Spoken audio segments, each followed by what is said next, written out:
Nitsangana ireo mandrafitra ny Governemanta vaovao miaraka amin'ny ilay Premier Ministre vaovao tamin'ny androny omaly alina iny. Maro tamin'ireo izay teo aloha moa no tafaverina amin'ny toerany fa misy ihany koa tsy maintsy nosoloana olon-kafa. Ka ny episodiny mahakasika an'izay ny fakafakena amintsika atao anatin'ity vidéo ity ka manasantsika rehetra anaraka an'ity vidéo ity hatramin'ny farany.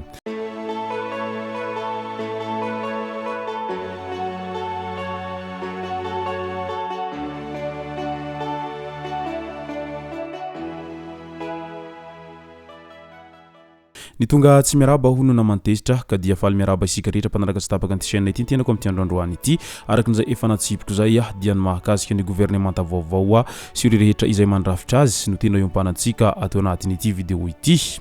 Melohana nendrena anireo izay mpikambana ao anatin'ny Governemanta vaovao izao dia maro ny resaka mandeha hetsiroa ary samy nanao fanambarana avokoa ireo rehetra manositra an'izao fitondrana izay mijoro amin'izao fotoana izao satria maro amin'izy ireo mba te hiditra ao anatin'ny Governemanta vaovao zay kanefa tsy tafiditra tao anatin'izany. Misy ihany koa ny olon'izy ireo izay tian'izy ireo haverina ao anatin'izay mba ahafahan'izy ireo manaramaso tsara izao fitondrana fanavoazana izao fa noho ny amin'ny mahafanavoazana azy zay dia nandray andraiky moa ry zareo ao anatin'ny fanavoazana fa tsy afaka ny hampiditra ireo rehetra izay mbola misy diampenina ny loko orange ao anatiny ity fitondrana fanavoazana ity ka izay no antony nandravana ny Governemanta teo aloha ka nisoloana izao Governemanta vaovao izao. Ireto avy moa ireo mandrafitra ny Governemanta vaovao amin'izao fotoana izao. Ny Premier Ministre Mamtina Razonarson izay voatendry ho Premier Ministre izay moa izy amin'izao ankehitriny izao. Tafaverina amin'ny toerany ministry ny foloalindahy ny Generaly Razafitombo Maminirina Eli. Tafaverina ihany koa eo ministry ny fitsarana Iramatoa Fanirisoa Ernaivo izay efa niandrasan'ny be sy ny maro moa izay fiverenana izay. Tafaverina ihany koa ho ministry ny toe-karena sy ny fitantanam-bola Dr Ramierson Herinjatovy Aime. Mbola notazomina ho ministra misahana ny fanavoazana ihany koa i Maître Hanitra Razafimanantsoa. Torak'izany ihany koa i Général Lisonné de Roland izay voatazona ho ministry ny fanajirenany tany ary voatendry ho ministry ny fampianarana teknika Randriamampandry Todisoa. Miverina amin'ny toerana maha-ministry ny rano fanadiovana ary fidiovana kosa i Razafindrianina Minsoa Elia. Tafaverina eo amin'ny ministry ny serasera kosa Andriamatoa Gascar Fenosoa. Ministry ny raharaham-bahiny Dr Alice Ndia. Ministry ny atitany Rakotondrasana Hanitra Velonjara Tiaray. Ministry ny filaminam-bahoaka IGP Eric Michel. Ministry ny fahasalamam-bahoaka kosa i Dr Manana Monira. Ministry ny fampianarana ambony Professora Ravony Manantsoa Andauhialy Mandavi.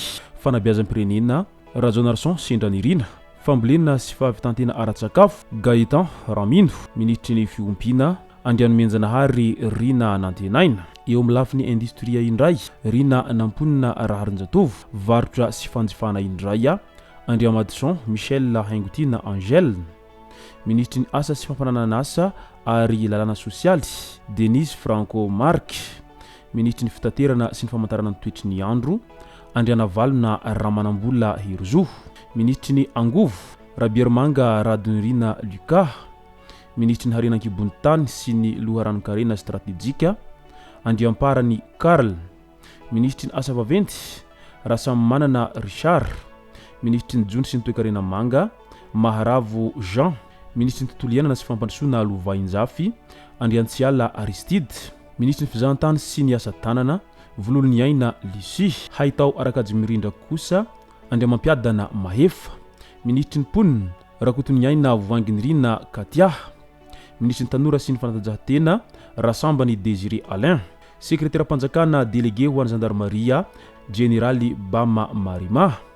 Arak'izany dia 70 tamin'ireo taloha no nahavoatazana ny toerany ary 30 kosa no vaovao tao anatin'izao fanendrena ireo mpikambana amin'ny Governemanta vaovao izao.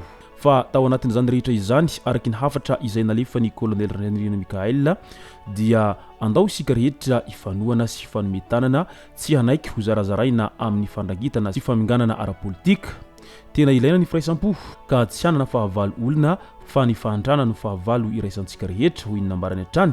Tokony ho fitaratra na amin'ny fanompoana ny vahoaka na amin'ny fitondran-tena ianareo tsy entina hiebioboana hanindrina ny mpiray-tanindrazana ny fahefana. Tokony hamela tantara tsara ho an'ny firenena isika rehetra araky ny nambarany hatrany. Midika izany fa tena miantso ny rehetra ity filohan'ny fanavoazana ity amin'izao ankehitriny zao mba hiara isalahy sy ara-mombonantoka ao anatin'izay ady amin'ny fantrana mba hatongavana amin'izay hoe fandrosoana izay niriny malagasy rehetra efa hatramin'ny ela izay. Arak'izany ara dia mirarisoa ho azy ireo mba avita be amin'ny didy amanandraikitra izay sahanin'izy ireo zay satria tsapa sy hita fa tsy mora izany adidy amanandraikitra ao anatin'ny fampandrosoana ny firenena izany.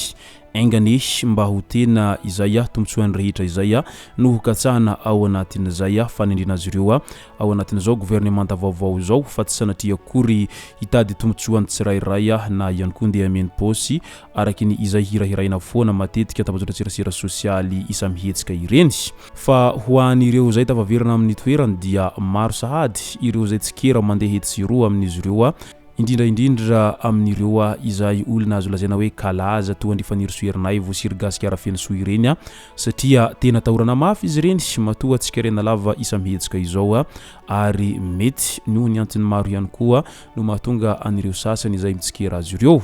Fa aminay manokana dia avelao zareo hiasa hanao ny asan'izy ireo zay dia ho hitantsika eo no toy ny ity tantara ity rehefa aveo asa raha ho tanteraka amin'ilay nofinofiny malagasy rehetra amin'ilay hoe fanavoazana tokoa ny zavatra tena hitranga asa raha fanavoazana ho sarisary no hiainga eo dia aoka sambo tsarainy tantara avokoa isika rehetra ao anatin'izao fiainam-pirenena izao. Fa matoa ny malagasy iray manontolo no mihirahira sy miantsoantso vonjy lava etsiroa amin'ilay hoe mila fanavoazana sy mila fandrosoana izay dia mahatsiaro sy mahatsapa ny voaka malagasy rehetra fa tena miaina ao anatin'izay fantanalala izay ny malagasy rehetra tsy ankanavaka amin'izao ankehitriny izao. Ny efa manan-karena moa dia miha manan-karena mandrakariva foana fa ny mahantra dia miha fadiranovanà lalandava foana satria tsy mipetraka intsony izany hoe fianakavinana eo amin'ny salasalany izany fa na ianao manan-karena be na ianao tsy mahita tokona mihitsiny ao anatin'ny fiainam-pirenena izay misy ao Madagasikara ao amin'izao ankehitriny izao. Izay no masaka azona roso tao anatin'ity vidéo ity tomboko lasy tomboko vavy misaotra antsika rehetra nanaraka an'ity vidéo ity hatramin'ny farany. Azadino ny milaiky ny vidéontsika ary tsara voatrany miabone amin'ny chaîne antsika mba ahafahanareo manaraka tsy tapaka ny vidéo zay lefa nahita isan'andro. Tomboko lasy tomboko vavy mankasitraka dia mirarisoa.